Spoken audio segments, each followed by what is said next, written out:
नमस्कार। मैं गोपाल पोस्टा एक बार फिर से आप लोगों के सामने। आज हम पढ़ेंगे बौद्ध धर्म के पतन के कारण। बौद्ध धर्म जो है, जिसका उदय भारत में हुआ था, जिसके संस्थापक महात्मा बुद्ध थे, ये शीघ्र ही भारत तथा विदेशों में बहुत ही तेजी से विकसित हुआ। परंतु यह आश्चर्य की बात है कि यह धर्म भारत से, जो कि इस धर्म की जन्मभूमि थी, शीघ्र ही लुप्त हो गया था। भारत में इस धर्म का शीघ्र ही पतन हो गया। बौद्ध धर्म के भारत में पतन होने के लिए जो है अनेक कारण उत्तरदायी थे, जिनको हम आज डिस्कस करेंगे। तो सबसे पहला जो कारण है वो है बौद्ध धर्म की जटिलता। बौद्ध धर्म की जटिलता। आरंभ में बौद्ध धर्म के सिद्धांत और शिक्षाएं जो थी काफी सरल थी, परंतु समय के साथ साथ यह धर्म काफी जटिल हो गया। इसमें भी हिंदू धर्म की भांति बाह्य आडंबर, कर्मकांड, अंधविश्वास प्रचलित हो गए थे। संक्षेप में हम कह सकते हैं कि बौद्ध धर्म में तमाम ऐसी बुराइयां आ गई थी जिनके विरुद्ध इसने अभियान आरंभ किया था। इस कारण लोग इस धर्म से दूर होने लगे और भारत में बौद्ध धर्म का पतन हो गया। दूसरा है बौद्ध संघों में भ्रष्टाचार। आरंभ में बौद्ध संघों ने बौद्ध धर्म के प्रसार में महत्वपूर्ण भूमिका निभाई थी। उस समय इनमें कार्यरत भिक्षुओं भिक्षुणियों का जीवन बहुत ही पवित्र होता था। राजकीय सहायता मिलती थी, जिससे बौद्ध संघ जो है काफी मालामाल हो गए थे। परंतु समय के साथ साथ, समय परिवर्तन के साथ साथ ये जो भिक्षु थे, ये भ्रष्टाचारी और बिलासी हो गए थे। वह अपना समय बौद्ध धर्म के प्रचार की अपेक्षा सुरा और सुंदरी के साथ व्यतीत करने लगे, जिससे इस धर्म का भारत में पतन हो गया। अगला है बौद्ध धर्म में फूट।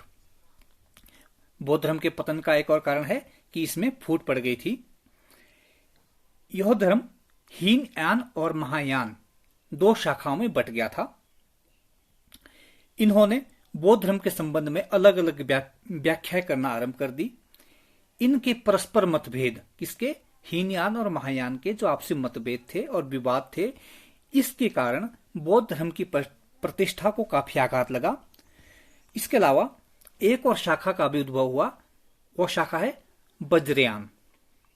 ये जो शाखा है वज्रयान शाखा, जादू टोनों में काफी विश्वास रखती थी। इसने हर प्रकार के नशे करने, मांस भक्षण और पर स्त्री गमन की खुली छूट दे रखी थी, जिस कारण यह धर्म पतन की ओर अग्रसर हुआ और भारत में बौद्ध धर्म का पतन हुआ। अगला है बौद्ध धर्म में मूर्ति पूजा तथा संस्कृत। महात्मा बुद्ध ने मूर्ति पूजा का विरोध किया था और संस्कृत का भी खंडन किया था। उन्होंने कहा था कि संस्कृत पवित्र भाषा नहीं है। परंतु बाद में बौद्ध धर्म की जो शाखा थी, महायान शाखा, इसने महात्मा बुद्ध की मूर्तियां बनाकर पूजा करना आरंभ कर दी थी। उन्होंने संस्कृत भाषा को अपना लिया था। इस कारण हिंदू तथा बौद्ध धर्म के बीच में जो अंतर था वह समाप्त हो गया था। परिणाम स्वरूप क्या हुआ कि लोगों ने बौद्ध धर्म को छोड़ करके वापिस हिंदू धर्म में वह शामिल हो गए थे, जिससे भारत में बौद्ध धर्म का पतन हुआ। अगला है हिंदू धर्म का पुनरुत्थान। इसी समय जब भारत में बौद्ध धर्म विकसित हो रहा था, उसी समय क्या हुआ, ब्राह्मणों ने हिंदू धर्म के जो पुराने गौरव था उसको पुनर्स्थापित करने के लिए काफी प्रयत्न आरंभ किए। उन्होंने हिंदू धर्म में प्रचलित बुराइयों को दूर करने के प्रयत्न, शंकराचार्य ने अपने अथक प्रयत्नों से हिंदू धर्म की पुनर्स्थापना से बौद्ध धर्म हो गया, जिससे बौद्ध धर्म का पतन हो गया।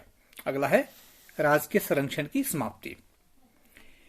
जैसा कि हमने पीछे भी पढ़ा था कि बौद्ध धर्म को लोकप्रिय बनाने के लिए महाराजा अशोक, अजातशत्रु, कनिष्क, हर्षवर्धन ने काफी प्रयास किया था। इन्होंने बौद्ध धर्म के विकास के लिए राजकीय संरक्षण प्रदान किया था।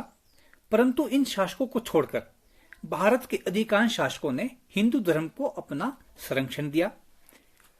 गुप्त शासक और राजपूत वंश के शासकों ने तथा दक्षिण में चोल और चालुक्य राजवंशों ने हिंदू धर्म के गौरव को पुनः स्थापित करने में काफी सफलता प्राप्त की, जिस कारण हम कह सकते हैं कि जैसे ही बौद्ध धर्म को राज के संरक्षण मिलना बंद हो गया, वैसे ही बौद्ध धर्म का पतन हो गया था भारत में।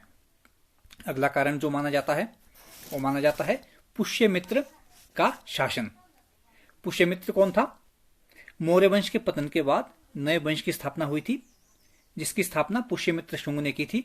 जब इनका शासन आरंभ हुआ, कहा जाता है कि वे कट्टर ब्राह्मणवादी थे और बौद्ध धर्म के कट्टर विरोधी थे।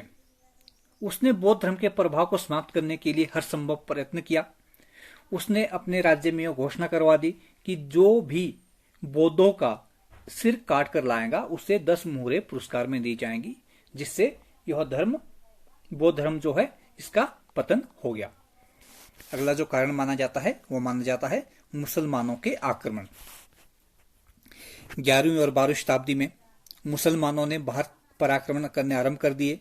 जो बौद्ध धर्म के अनुयायी थे वो अहिंसा की नीति का पालन करते थे और इस नीति के कारण वह मुस्लिम आक्रमणों का सामना नहीं कर सके। मुसलमानों ने बड़ी संख्या में बौद्धों की हत्या करवा दी थी। उन्होंने भारत में बहुत से बौद्ध विहारों और मठों को नष्ट कर दिया। नालंदा विश्वविद्यालय को पूरी तरह से जला दिया था बख्तियार खिलजी के द्वारा। संक्षेप में हम कह सकते हैं कि मुस्लिम जो आक्रमण है बौद्ध धर्म के पतन के लिए इतने विनाशकारी प्रमाणित हुए कि वह भारत में पुनः सशक्त न हो सके। कौन? बौद्ध। इसके अलावा, इन आक्रमणों के अलावा राजपूतों द्वारा बौद्ध धर्म का विरोध किया गया। हुणों के आक्रमण भी बौद्ध धर्म के पतन के कारण रहे। ये थे बौद्ध धर्म के पतन के कारण। अब बात करते हैं बौद्ध साहित्य की। महात्मा बुद्ध ने चर्चा द्वारा, बातचीत द्वारा जो शिक्षा दी थी और उनके अनुयायी जो उनके प्रवचन सुनते थे, इन पर चर्चा करते थे। बाद में उन चर्चाओं को किताबों के रूप में संग्रहित किया गया, रचनाएं लिखी गई थी। और बौद्ध साहित्य जो है, इसके ग्रंथ 2 भाषा में लिखे गए हैं। जो आरंभिक ग्रंथ थे बौद्ध साहित्य के, वो थे पाली भाषा में। और जब बौद्ध धर्म का विभाजन हो गया था हीनयान और महायान में, तब महायान शाखा के जो ग्रंथ है वह संस्कृत भाषा में इसकी रचना की गई थी। तो सबसे पहले बात करते हैं प्राचीन ग्रंथ है। पिटक का अर्थ है टोकरी। पिटक का अर्थ क्या है? टोकरी।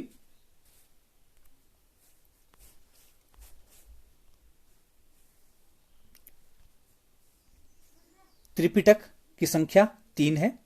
सूत पिटक, विनय पिटक और अभिधम पिटक।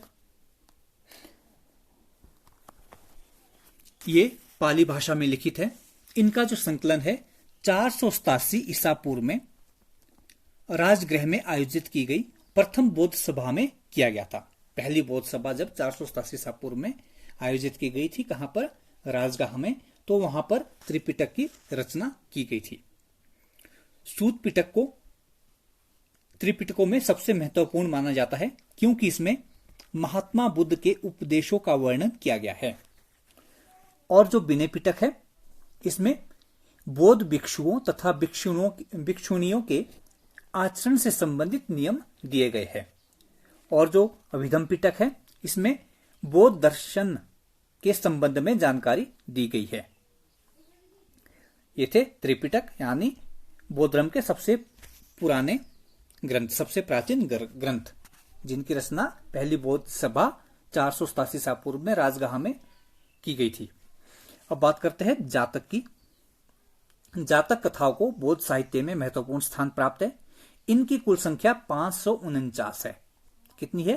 549। एक भी पाली भाषा में लिखे गए हैं। इन कथाओं में महात्मा बुद्ध के पूर्व जन्मों का वर्णन किया गया है। ये जातक कथाएं ईसा पूर्व 3री सदी से 2री सदी ईस्वी तक की भारतीय समाज की धार्मिक, सामाजिक, राजनीतिक और आर्थिक दशा के बारे में हमें जानकारी प्रदान करते हैं। कौन? जातक। अब बात करते हैं मिलिंद पन्हों की। यह ग्रंथ 100 ईसा पूर्व में लिखा गया था। यह एक यूनानी शासक मिनांडर और बौद्ध भिक्षु नागसेन के मध्य हुए धार्मिक वार्तालाप का वर्णन करता है। इस ग्रंथ में हमें मेनांडर के संबंध में महत्वपूर्ण जानकारी प्राप्त होती है। अब बात करते हैं कथावथु की। कथावथु भी एक महत्वपूर्ण ग्रंथ है बौद्ध धर्म का, जिसकी रचना 251 ईसा पूर्व में पाटलिपुत्र में आयोजित की गई तीसरी बौद्ध सभा में किया गया था।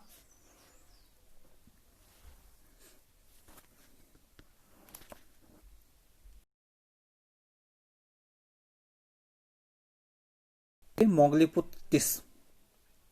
ठीक है। अब बात करते हैं बुद्ध चरित्र, सौद्रानंद तथा महाभिवास की। ये जो तीनों बौद्ध धर्म के विख्यात ग्रंथ है, बुद्ध चरित्र सौद्रानंद की रचना अशोक घोष ने की थी तथा महाभिवास की रचना जो है वह वसुमित्र ने की थी। ये तीनों जो ग्रंथ है, बुद्ध चरित्र, सौद्रानंद और महाभिवास, ये कुषाण काल में कनिष्क के समय में लिखे गए हैं। बुद्ध चरित्र सौद्रानंद की रचना अशोक घोष ने की थी और महाभिवास की रचना वसुमित्र ने की थी। अब बात करते हैं ललित विस्तार की। यह बौद्ध धर्म के महायान संप्रदाय से संबंधित एक विख्यात ग्रंथ है। इसकी रचना नेपाल में की गई थी। इसमें महात्मा बुद्ध के जीवन को अत्यंत रोचक शैली में प्रस्तुत किया गया है। अन्य जो ग्रंथ है वह दीपवंश व महावंश। इनकी रचना श्रीलंका में 5वीं शताब्दी में की गई थी। दीपवंश का अर्थ है द्वीप का इतिहास तथा महावंश का अर्थ है महान इतिहास। ऐतिहासिक दृष्टि से महावंश दीपवंश की अपेक्षा अधिक प्रमाणिक है। इन बौद्ध ग्रंथों से हमें मौर्य काल के इतिहास तथा भारत की श्रीलंका के साथ संबंध के बारे में जानकारी मिलती है। ये थे बौद्ध धर्म के प्रमुख ग्रंथ यानी बौद्ध साहित्य।